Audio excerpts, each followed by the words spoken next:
Hello everyone.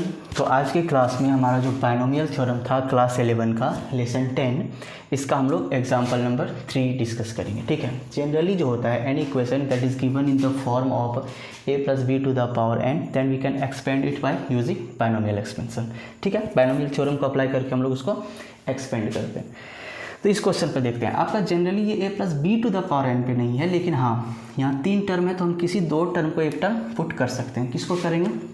तो अगर इस वाले टर्म को हम लोग a मान लें और इसको b मान लें तो ये a + b to the power n पे आपका ब्रेक हो जाएगा। आपका n है 3, ये है a। ठीक है।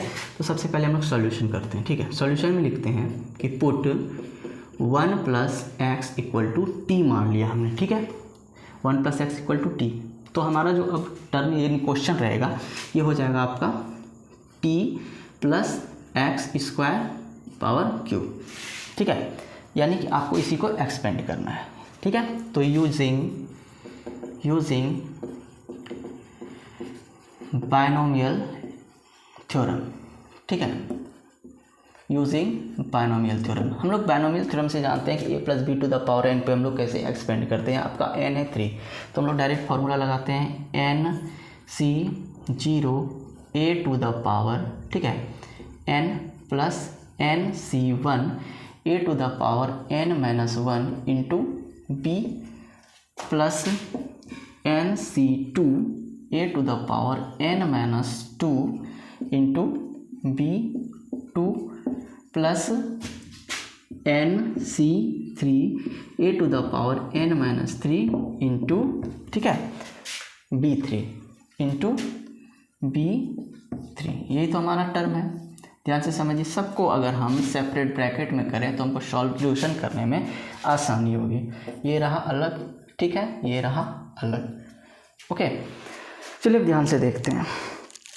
सबसे पहले 3c0 यानी इसको हम लोग लिख सकते हैं फैक्टोरियल 3/0 इंटू 3 - 0 यानी फैक्टोरियल 3, और t³ यानी t का वैल्यू आपका क्या है 1 + x, तो 1 + x पे क्यूब हो गया। ये एक तरफ हमने रख लिया, प्लस 3c1 यानी फैक्टोरियल 3/फैक्टोरियल 1 इंटू 3 - 1 यानी 2 फैक्टोरियल, और t पे पावर 3 - 1 यानी t² होगा, और t का वैल्यू 1 + x यानी 1 + x पे स्क्वायर हो गया और इंटू x² हो गया। इसको हमने एक ब्रैकेट में रखा।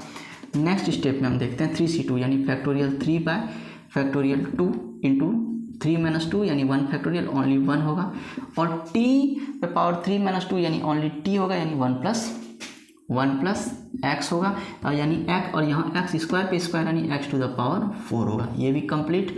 नेक्स्ट 3c3 डायरेक्ट लिख सकते हैं फैक्टोरियल 3/फैक्टोरियल 3 इंटू 3 - ठीक है, NCR का फॉर्मूला जानते हैं, factorial n/r into n - r, यानी आपका 3 - 3 0 फैक्टोरियल होगा। ठीक है। अब बाकी t पे पावर 3 - 3 है, यानी t पे पावर 0 का वैल्यू 1 होता है, और 1 + x पे पावर भी 0 1 ही होगा, तो इसको एज इट इज़ रहने देते हैं, और यहाँ लिखते हैं x पे पावर स्क्वायर यानी x² यानी x पे पावर 6 हो गया। अब अगले स्टेप में देखिए, आपका यहाँ फैक्टोरियल 3 में और ये फैक्टोरियल 3 कैंसिल हो गया। हम इसको a + b to the power n पे भी ब्रेक कर सकते हैं, यानी, और दूसरा जो फॉर्मूला हम लोग डायरेक्ट अगर जान रहे हैं प्रोसेस से कि a + b होल क्यूब भी कर सकते हैं, तो यानी a + b होल क्यूब अगर लगाएंगे तो फॉर्मूला होता है a³ + b³ + 3ab यानी 3 × 1 × x, 3ab into a + b।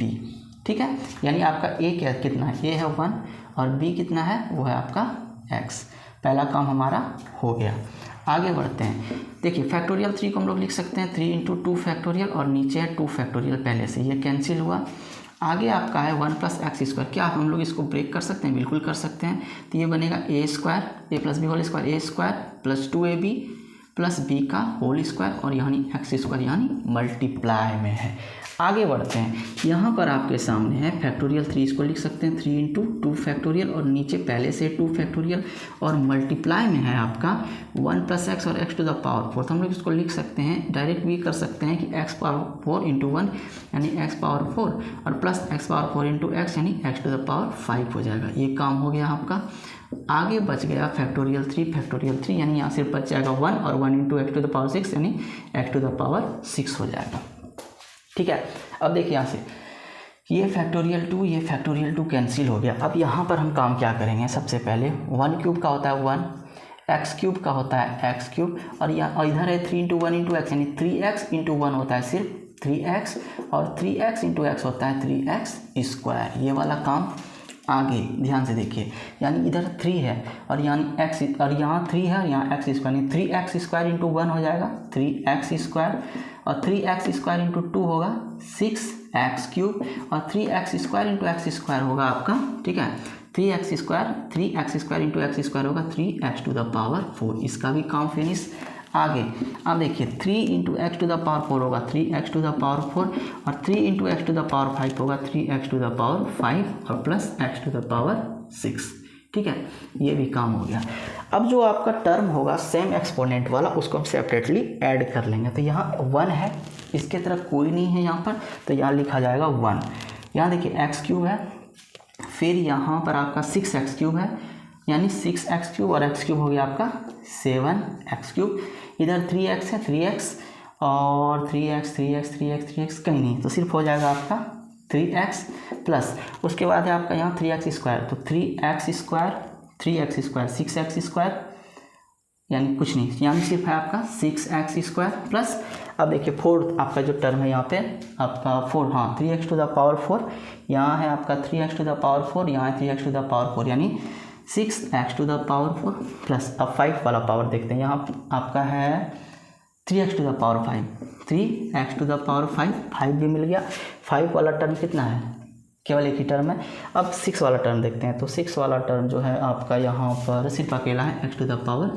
ध्यान से देखिए यहाँ पर टोटल टर्म कितना था, तो 1 + 7x³ + 3x + 6x² + 6x⁴ + 3x⁵ plus x⁶, यानी आपका जो एग्जाम्पल नंबर 3 था इस क्वेश्चन का, आपका यही है फाइनल एक्सपेंशन। ओके, यानी इस क्वेश्चन में हमने कुछ नहीं किया, इसको बाइनोमियल थ्योरम अप्लाई करके हमने आसानी से हमने यहाँ पे चूँकि 1 + x को बस हमने t पुट किया था, बाकी t को जब हमारा फाइनल एक्सपेंशन हो गया तो t के जगह पे चूँकि हमने 1 + x को t पुट किया था, t के जगह पे हमने फिर लास्ट में 1 + x पुट करके और इसका फाइनल एक्सपेंशन कर दिया। ओके, अगले वीडियो में हम लोग बाइनोमियल थ्योरम के एग्जाम्पल नंबर 4 के साथ मिलेंगे। Okay, thank you so much.